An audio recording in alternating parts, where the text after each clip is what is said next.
เจริญสุขเจริญธรรมญาติโยมได้ปามาถึงยังสุสานป่าจ้าบ้านห้วยสิงห์เป็นการเดินที่ระยะยาวมากนะตั้งแต่ออกทริปช่วง3 โมงเนาะ เดิน3 โมง4 โมง5 โมงไปเดี๋ยวนี้กี่โมงละ5 โมง 8แล้วกันนาทีแล้วนะ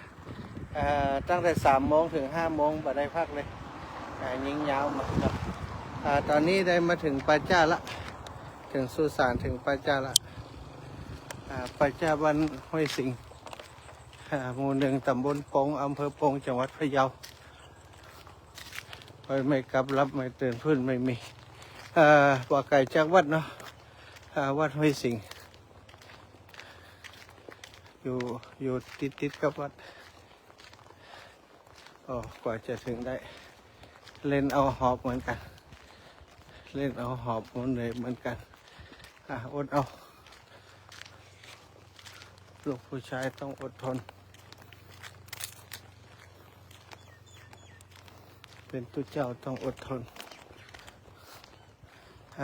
น้ำท่าน่าจะสะดวกอยู่เนาะใกล้ดีตั้งในยังมาหุ่นได้ขอน้ำนี่ก่อนขอน้ำนี่มีก่อนน้ำนี่มีตั้งในน่าจะลำบากแล้วในน้ำข้างนอกไม่มีนี่คือป่าจ้าห่างจากถนนพอสมควรเนาะห่างจากถนนก็เงียบสงบหน่อยเวลาจัดรายการตอนค่ำย่ำแรง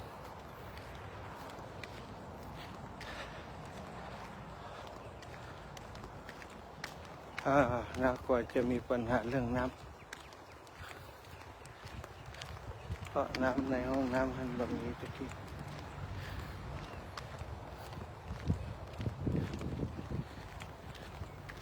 เป็นไ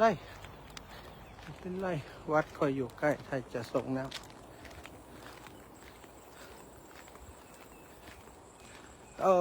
เมนใหม่ใช้มาไม่นานนักดูแล้วเจ้าที่เจ้าตางเด้อตู้เจ้ามาขอพัก1 คืนโอ้โหโอ้พง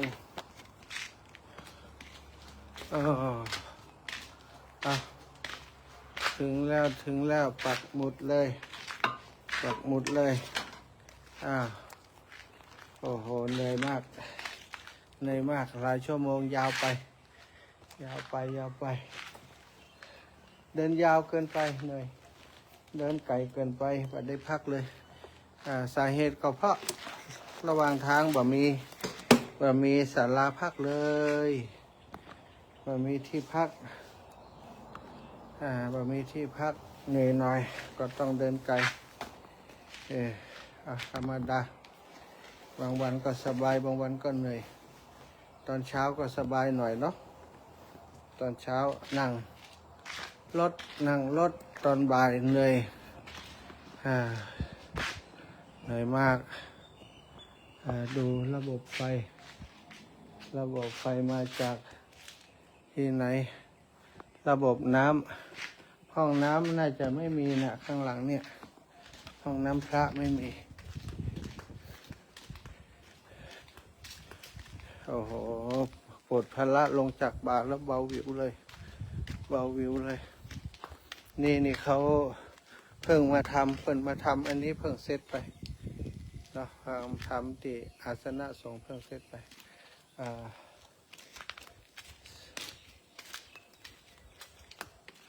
เป็นสั่งสำหรับส่ง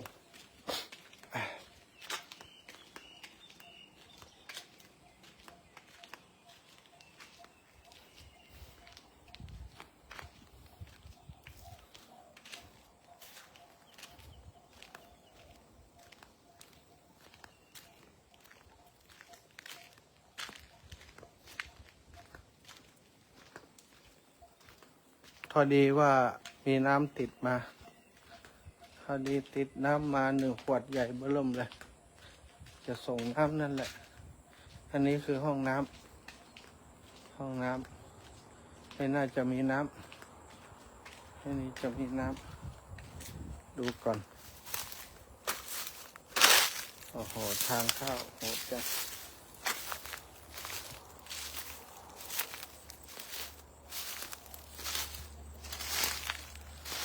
ไม่มีน้ำจริงๆไม่มีน้ำจริงๆไม่มีน้ำไม่มีไม่เป็นไรใช้ห้องน้ำข้างหน้ามีห้องน้ำข้างหน้าอีกหลังนึงนู่น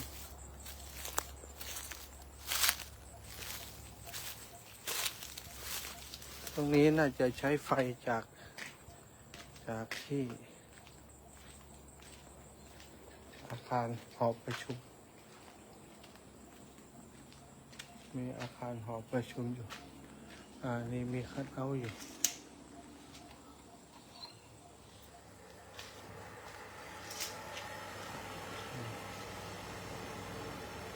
มาดูกันนี่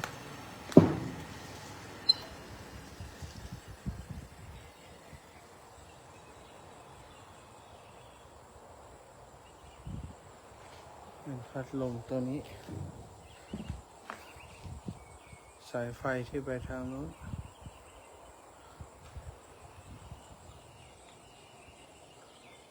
ปลั๊กเสียบไม่มี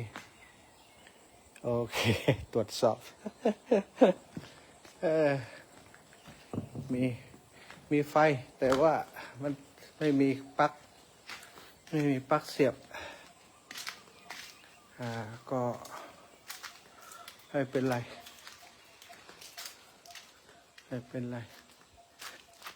อะไรก็ไม่เป็นไรอันนี้ไม่แน่นะเนี่ยไม่แน่นะอาจจะมีไฟถ้ามีไฟก็ชัวร์เลยมีไหมครับอ้าวมีเฉยเลยงั้นก็ปลอดภัยละโอ้โหขอบคุณนะขอบคุณคนที่มาทำตรงนี้คณะกรรมการหมู่บ้านทุกคนมาถึงแล้วญาติโยมเอ้ย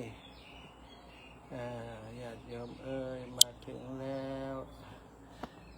สภาพวันนี้โอ้โหไหล่มีปัญหารู้สึกปวดตั้งแต่ตอนเดินไหล่สองข้างไหล่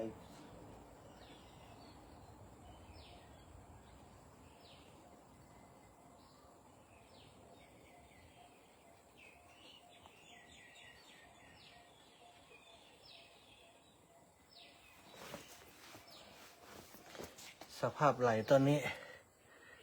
ปวดดูแล้วสมควรที่ปวดนี่คือไหล่ที่สะพายของ วันนี้อาการขึ้นข้างบนขึ้นไหล่เนาะตอนนี้ก็ถือว่ามาถึงที่พักแล้วนะก็เดี๋ยวก็จะได้จัดที่พักถูพื้นเนาะถูพื้นที่พักให้เรียบร้อยแล้วก็จะได้ปักกดกลางตีนอนเรียบร้อยก็โอเคแล้วเพิ่งทำสะอาดนะพื้นทำใหม่นะพื้นนี้เพิ่งทำเสร็จดูพื้นที่เพิ่งทำเสร็จเนี่ยเพิ่งทำเสร็จเลยยังบัดได้ได้ถูเพิ่งทำเสร็จใหม่ๆน่าจะวัน2 วันเนี้ยนะตอนรับพระธุดงค์เพิ่งจะเดินจากลำปางมานี้เรียบร้อยสรุปว่าวันนี้นอนที่สุสานบ้านห้วยสิงห์หมู่ที่1ตำบลปงอำเภอปงจังหวัดพะเยา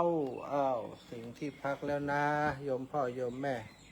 ทุกคนทุกท่านที่ติดตามสุขสวัสดิ์พิพัฒน์ธรรมมงคล ประโยชน์สุขผลทั้งหลายจงเกิดแก่ท่านทั้งหลายอายุวันโนสุขังพระลัง